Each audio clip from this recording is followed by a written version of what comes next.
Hey folks, Father Sympathy from CG Virus here. Today we're going to see Inkscape upcoming version 1. It is in RC currently. So we're going to discuss how to download these RC or the daily build actually, and we're going to see some of our top most favorite features coming to Inkscape 1. Alright. To download Inkscape, go to this download and go to the upcoming version 1. And there you can download your Linux, Windows, macOS, etc. But what we have seen that the upcoming version 1 is actually outdated, so we're going to use the daily build. So just go to download here, download, and latest development version. Okay, there you will get Windows and Mac here. So if you go there, it will be downloaded automatically, and there is 64-bit and 32-bit application. So Windows, you can download it from there as well. Okay. So yeah, something like that. And for Linux, let's go to Linux, and there are app images. So just go here, app image, and here you can see the job selection on GitLab section on GitLab. Go there. Now you can see there are some status. There will be some past, failed, build, etc. So we're going to look for past, and we're going to look for app image Linux. Okay. So let's Control F to select the latest app image here. This one should be the first one. Okay, and it is past, that means we can download it. So let's download it. You need to select the past one because the status should be past. Okay, so app image Linux. So let's download this guy. Okay, and it will be downloaded just like before, and let's download it. So the folder name, the zip name is artifacts, so just extract it. And here you will find your Inkscape app image. So let's go to the properties and permission, allow executing file as programs. Okay, then let's double click it to open it. There we go, Inkscape.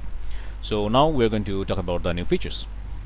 So you can see the release note of 1, and you can see lots of stuffs are happening here. So we're just going to talk about our most favorite ones. So let's see.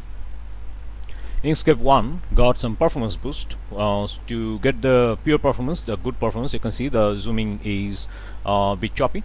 To get the good performance, go to the edit and go to the preference, and here you will find rendering, and give your number of threads and caching size. So I'm going to give it 2000 MIB. Rendering tile multiplier, this one is the pretty much important one. So default is 16 for low hardware support. You can give it 20 to 25 or more to make it much more smooth. You can see now that the zoom will be not choppy at all, and everything seems to work pretty fine here.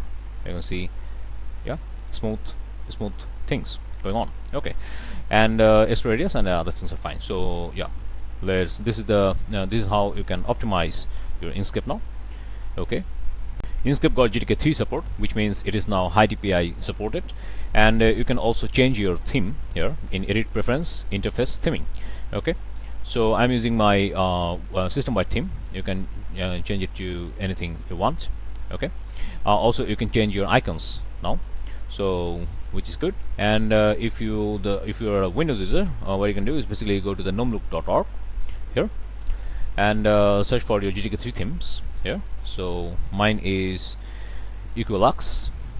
Here is the theme, and you can download your Equilux theme here.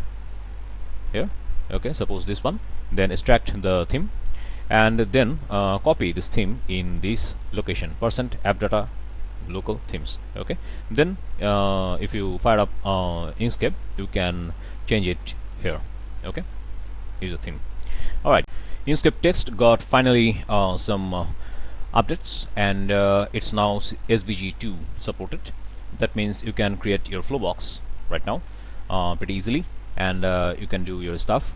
Previously in Inkscape 0.92 it was pretty much messy. There was some very much confusing things going on. So right now it is pretty much straightforward. So I have just pasted some text here. So what you can do is basically you can select the text by double clicking, and you don't need to select any of this text.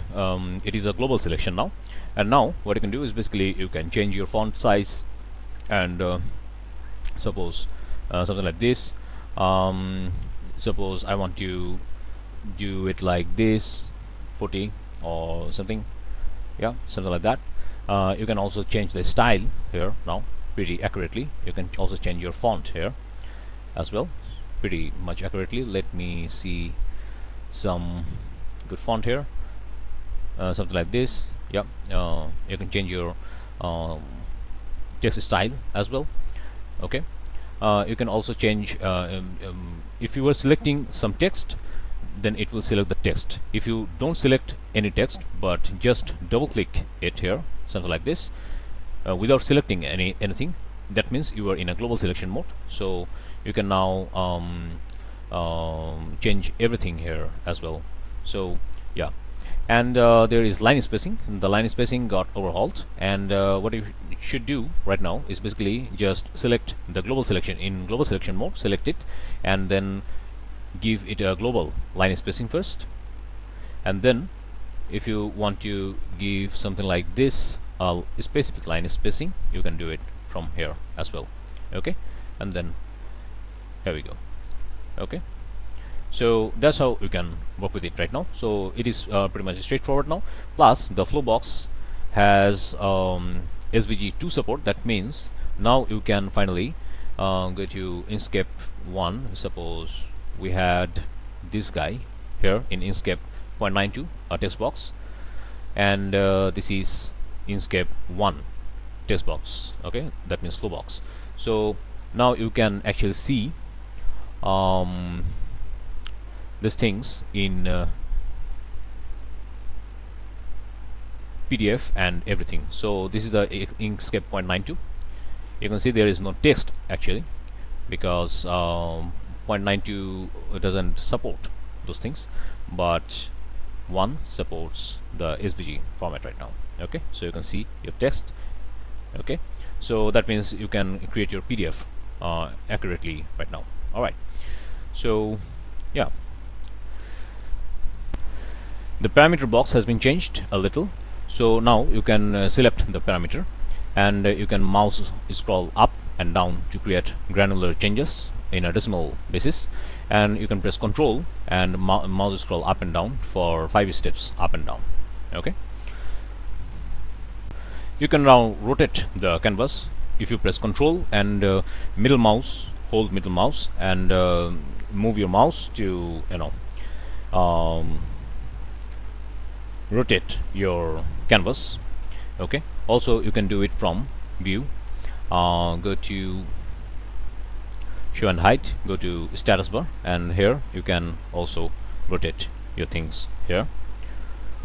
To suppose this, to reset the rotation, what you can do is basically go to the view, canvas orientation, reset rotation. You can also give it some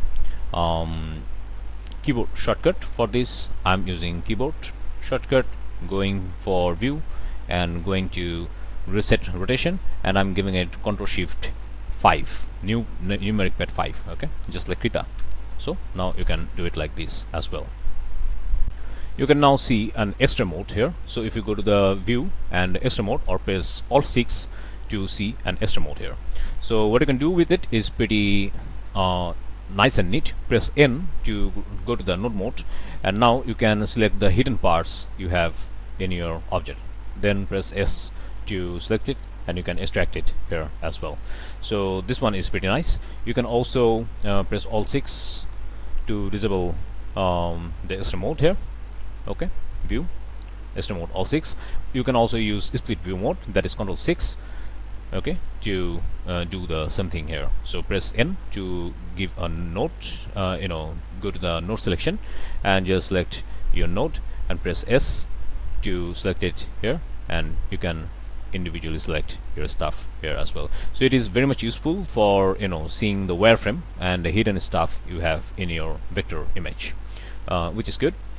So yeah, let's go here. Also there are other stuffs like hiding object. So let's see it. So suppose you have something like this, you can go here, double click, and you can select it, right click, and you can hide selected objects. So after doing some editing and stuff, what you can do is basically let's hide selected object, and then where you have hide your object, just right click here, in the mouse pointer, and then unhide object below, and it will be unhide. Okay, also you can do lock object as well from here as well. Okay, so you cannot select it, so right click to unlock the objects below. Okay, so that's how you can work with it right now. Pretty easy, pretty nice. There is an interactive align tool now. So if we go to here, suppose, and let's select it, Ctrl C, Ctrl V, so something like this. So we can select both of them, Ctrl Shift A to go to the alignment distribution. So by default we have this. So what you can do now is basically select enable on canvas alignment here. So now if I select this too, and then select again and again, then it will give you align tool. So you can go here and you can align your object. Press Ctrl to justify, press Shift and this to justify your alignment. That means this one. Okay, so you can search for it, and yeah, looks good. The PNG export also got some update. Press Ctrl Shift T to give the PNG. And if you go to the advanced mode now, you can see select your bit depth, you can select your compression, you can DPI and anti-aliasing. So this is good. Okay, so these are some of our features we have currently explored, and we love it. And if you want to see more, you can go to this link. The link will be in the description, and yeah, see it for yourself. And also if you want to contribute some bug report, you can report the bugs here. Okay, go to GitLab and give it a bug report. You can do it from GitLab. Okay, so yeah, GitLab bug tracker for Inkscape, and just join in GitLab. You can join with GitHub as well. You can go for a sign up, and you can join it with your GitHub if you have GitHub or other accounts. And yeah, alright, so that's it. I'm Father Samputhik from CG Virus, and we're going to see you next time. Bye bye.